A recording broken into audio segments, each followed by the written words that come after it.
Welcome back to Coach Walk's Corner. We're talking about key things players should understand before leaving your program. And I believe every coach should have a philosophy, should have an agenda that they want their players to know before they leave their program. I think that's extremely important to your ability as a coach to bring value to your players beyond helping them be great at whatever sport that they are in. This is part two. So if you want to hear my first three thoughts or first three traits to me that I want players to understand about courage and gratitude and commitment over comfort, I'd love for you to go back and watch part one. So one of the main parts or main points that I want you to get from this series is whatever you emphasize and talk about most is what your players will understand when they leave your program. And there's a reality. You have to be able to evaluate yourself.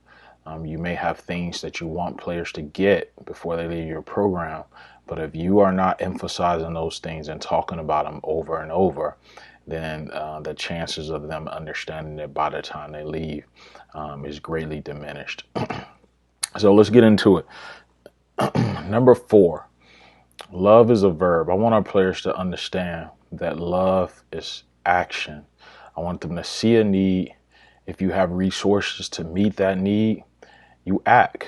That is what people who love something or love someone that they do. And I want players to move from this understanding of love as an emotion and this feeling that we have to the action that we display, regardless of whether we feel that emotion at any given point. So I want them to move past an emotion. And so there's a biblical principle that really drives my thinking on this. It comes from James, and he says, suppose you see a brother or sister who has no food or clothing, and you say, goodbye and have a good day. Stay warm and eat well. But then you don't give that person any food or clothing. What good does that do? And so there's a mindset that I want our players to have, that if you love the program, if you love your job, if you love your spouse, there are certain actions that you'll just do, regardless of how you feel in that moment. So, one just common, simple suggestion that I talk to players about is many of our upperclassmen have cars and they love the programs. They say they love their teammates, their brothers. But if you're getting in a car, you with a couple of your buddies, you get in a car and there's some sophomore that's walking, why wouldn't you ask them, hey, let me give you a ride? Even if that inconveniences you a little bit. That's what love as a verb means. You see a need, you have resources for the need, you act. That's what people who love do. Love is a verb. I want our players to understand uncommon work ethic. This is huge. The work is finished when it's done correctly, not when the clock has expired. And so I think every coach wants their players to be have great work ethic, but I think this is a lost art how to teach this. And I think back to a story that I once read about Lou Holtz. Lou Holtz is a pretty famous football coach, former football coach for University of Notre Dame. And so he was in a staff meeting during a camp one year, and they're watching film, and he's watching the fullbacks, and they continue to make this mistake in their block on a particular play. So as they're watching film, and he sees this mistake, and he's frustrated, and he yells at the staff, "Who's coaching the fullbacks?" And his fullback coach, responds, "Me, coach." And I know, Lou Holtz obviously knows who he's assigned to coach his fullbacks, but he asked the coach, he's like, "Coach, like, what's going on? As I continue to watch film, these players continue to get this block wrong." And his fullback coach responded. He said, "Coach, I don't know either. We worked on that block over 100 times. I mean, we worked it on 100 times." And Lou Holtz stopped the film and he said, "What's so special about 100 times? Why not 150 times? Why not 200 times? Why not you work on it until they get it done right?"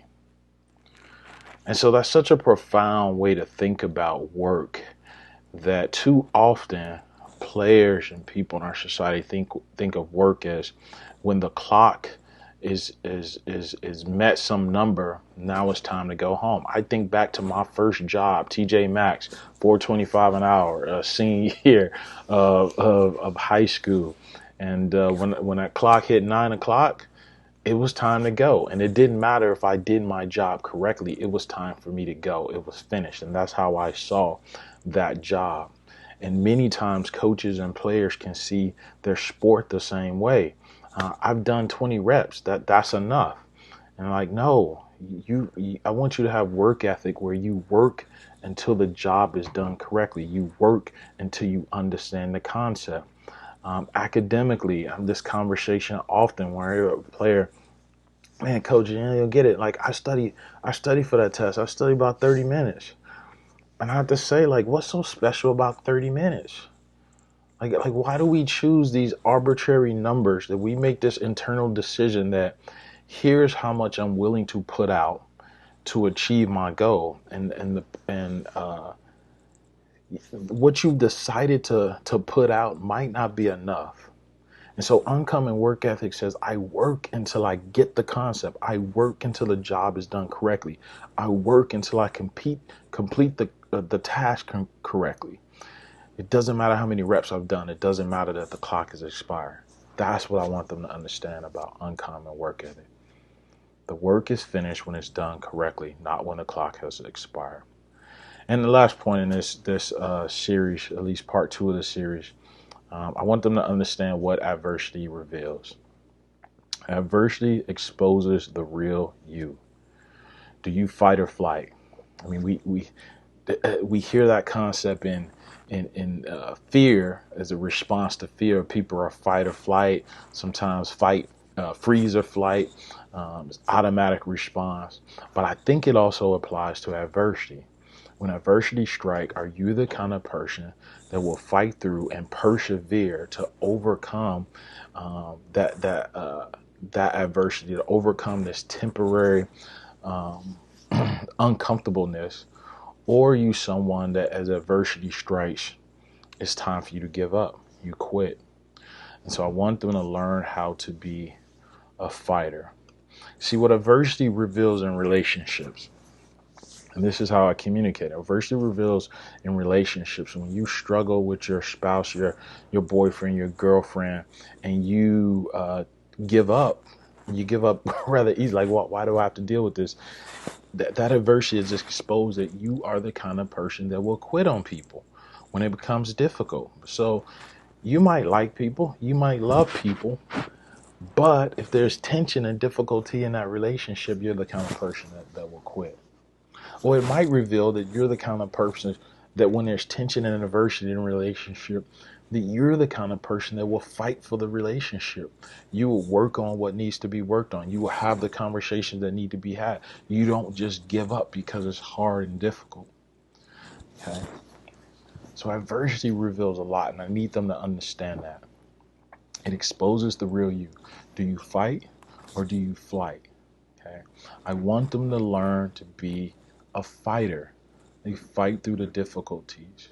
That they understand that adversity is a universal experience of humanity. It's universal in practically every area of your life.